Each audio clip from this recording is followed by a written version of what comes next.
Hello students, भारतीय अर्थशास्त्र में अपन बात कर रहे थे मुद्रा और मुद्रास्फीति की। आज अपन बात करते हैं आगे मुद्रा की पूर्ति का सिद्धांत। मुद्रा एक स्टॉक चर है। इसके दो सिद्धांत है, यानी कि उच्च शक्ति सिद्धांत, मुद्रा गुणक सिद्धांत और बैंकिंग सिद्धांत।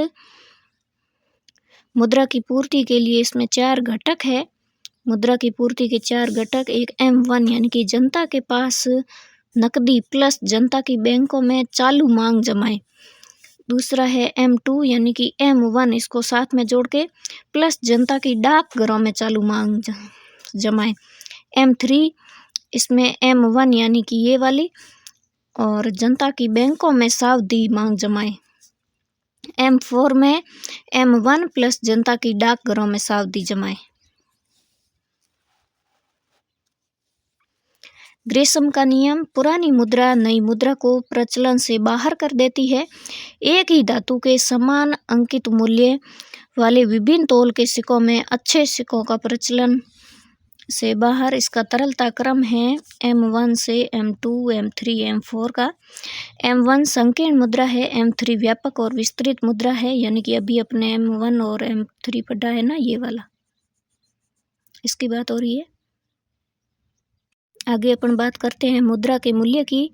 मुद्रा का मूल्य, सामान्यतः मुद्रा के मूल्य का तात्पर्य मुद्रा की क्रय शक्ति से है, अर्थात मुद्रा की किसी एक इकाई में यानी कि 1 रुपये से अनंत तक से किसी वस्तु की प्राप्त की गई अथवा खरीदी गई मात्रा ही मुद्रा का मूल्य कहलाता है। उदाहरणार्थ, यदि 3500 रुपये से एक साड़ी प्राप्त की गई तो 3500 का मूल्य एक साड़ी होगा। ये इसका गणितीय रूप है। मुद्रा का मूल्य व उसमें परिवर्तन के विभिन्न रूप। जिस प्रकार मानव जीवन में प्रत्येक क्षण परिवर्तन होते हैं, उसी प्रकार अर्थव्यवस्था में वस्तुओं व सेवाओं के कीमत स्तर में अर्थात मुद्रा के मूल्य में परिवर्तन होता रहता है। अतः अर्थव्यवस्था में मुद्रा का मूल्य स्थिर न होकर परिवर्तित होता रहता है। मुद्रा के मूल्य में होने वाले परिवर्तन के ये विभिन्न रूप है।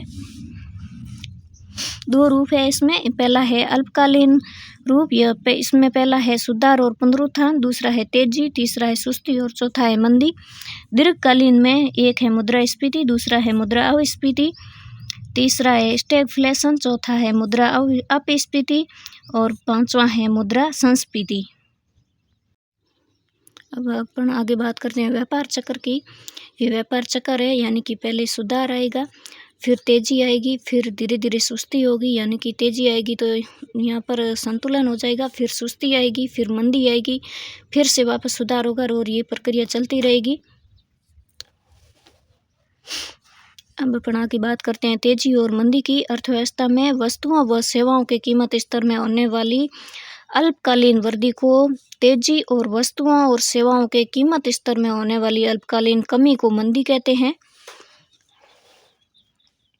अब अपन आगे बात करते हैं मुद्रा के मूल्य में होने वाले दीर्घकालीन परिवर्तन रूप की। इसमें है, पहले अपन बात करते हैं मुद्रास्फीति की।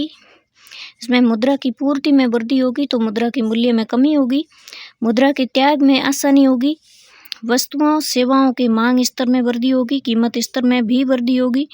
फिर ये दीर्घकालीन में दूसरा है मुद्रा अपस्फीति। मुद्रा की पूर्ति में कमी होगी जिससे मुद्रा के मूल्य में वृद्धि होगी। मुद्रा त्याग में कठिनाई होगी, मांग में कमी आएगी, कीमत स्तर में भी कमी आएगी और इसका दीर्घकालीन रूप चलेगा।